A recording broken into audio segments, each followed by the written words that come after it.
Well, hi there. My name is Sandy Allnock, and I'm going to bring you a little bit of watercolor today.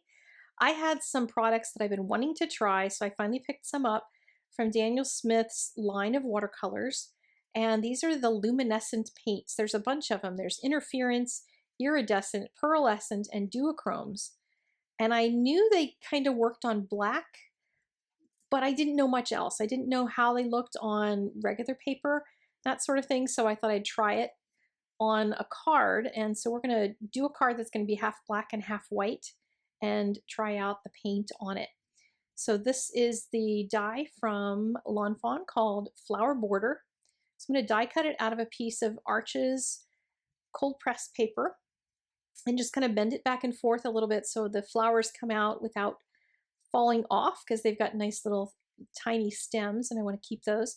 I'm going to save all those little circles and add them back into my card later, but you want to punch those out for the moment.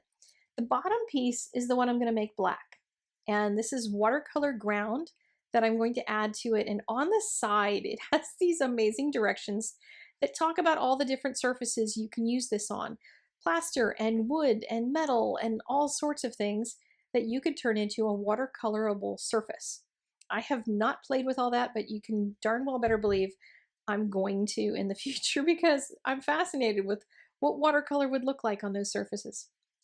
I'm using the mini ink round blending tool from Ranger to apply this. You could also use a foam brush, that sort of thing. This washes out of the foam pad really easily after you're done. So you can easily use that foam pad. It doesn't even really stain it in a color. It just washes right out. So I'm going to try to put a nice even coat so it's good and flat and doesn't have any extra bits of thick paint or anything on it, and then set it aside to dry. The directions say to wait 24 hours minimum, but I am not going to do that. I'm just going to plow on with it, and it did seem to work, at least for the process that I'm doing here. So this top piece, I taped it down to a hardboard with some frog tape, and now I'm just going to put a bunch of paint on this. This is the iridescent electric blue. It's a very pretty color on black, but it's also a decent color on white. A lot of these luminescents don't look very good at all on white, so I was happy that this one made a beautiful sky color. So I'm just spraying water on with a distress sprayer and taking my brush and dabbing color into it. I'm using a number 12 silver brush. This is one of the round ones, but it's a really big one because I'm doing this giant sky, so I figured I better use a nice big brush to do it with.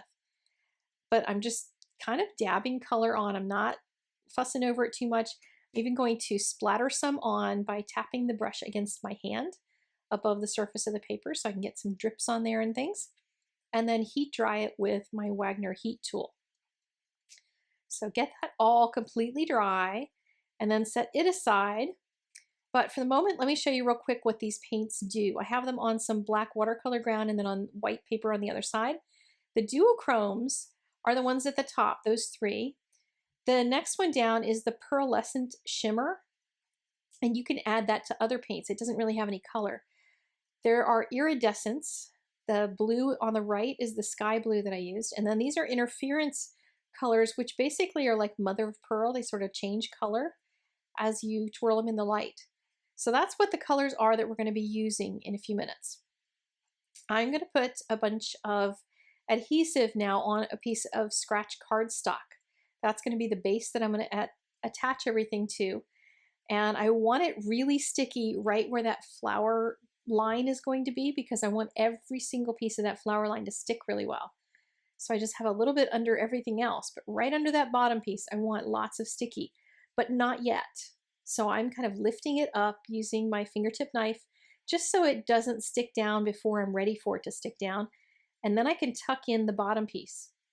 That piece was ready. By the time I just did that quick painting, it was ready to touch. Even though it says to wait for 24 hours, you can touch it right away. So there might be effects that would be better had if you waited the 24 to 72 hours, but I am completely impatient. So I'm just sticking all of this down, and then as soon as I put the black down, the white fell into place. So I didn't have any pieces that were kind of wonky when I put it all together and burnished it down. I'm going to add the little pieces to the centers, but again, you could add gems in here instead. But I decided I just wanted the paper in there, and I'm going to use these paints that I showed you. This one is the Duochrome Pearl, and I'll show them to you after they're dry as well, so you can see how much shimmer there is in each one of them. This is the Arctic Fire, and I thought I'd go through the duochromes first. I didn't do all of this in an order that would make sense, but there you go. So I kind of just dropped color in there, dropped color in once and then went and picked up more with my brush because I just wanted to make sure I got really good solid color on there. Then we go to the iridescence. This is the iridescent gold, which doesn't look like much at all on white, but it looks gorgeous on black. And over here is the iridescent electric blue. That's the same color that was in the sky. And you can see there's a whole lot more punch to it when it's on black. And then these little daisies, I'm going to do the interference colors. Those are the ones that change color like the mother of pearl. And I'm going to do the blue, the red, the blue, the red across with all of those little daisies. And again, we'll take a good look at them when we're finished, when they're all dry, so that you can tell what the colors actually look like once the paint is all finished. So I'm just dabbing the color on, and it's mostly staying right where those flowers are. It kind of just, the paint just sets onto that black and doesn't really bleed out onto the sky blue at all, really. Then for the leaves, I didn't have any one of these in a green, any of those different lines, the interference and all that stuff. So I made my own with the pearlescent shimmer.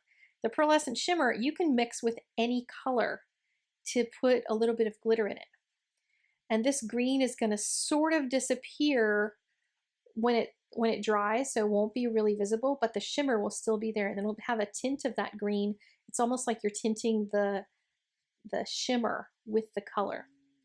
So I got my Misty out so I can put my sentiment on. I'm known for wrecking my sentiments after getting my whole card done. So I thought I'd put it on straight using the Misty because it's a stamp positioner where I can just get my sentiment on there straight and ink it up and stamp it. And if I screw it up and I don't get it really well inked, I can ink it again in the same spot.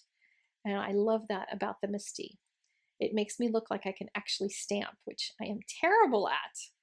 Lots of people have great skill at that, but not so much me. These two sentiment sets are from Ellen Hudson, and there's I'm just kind of using some purple and some green ink, but there's really great combinations you can do between these two. One is just an anytime sentiment set, and the other is specifically about women. And there you saw me do some double stamping, and it worked out perfectly to line up those words. Now, if you want to pause this and see what's the name of the color that you're looking for, the tulips row is listed there, the daisies row, and then the paints that I used for the leaves. So you can pause it when you want to and see which color it is you might want to add to your collection because they're really fun. Even that pearlescent works with all the other colors you already have. And it'll work with other brands too. So if you have other brands that you want to mix it with, you can do that. Thanks so much for stopping in to see my card today. If you'd like more watercolor tips, there's a whole series of really short videos, 3 to 5 minutes, and they're going to be linked in the description down below. There's a whole playlist of them, and I'll see you there. Take care, guys. Bye-bye.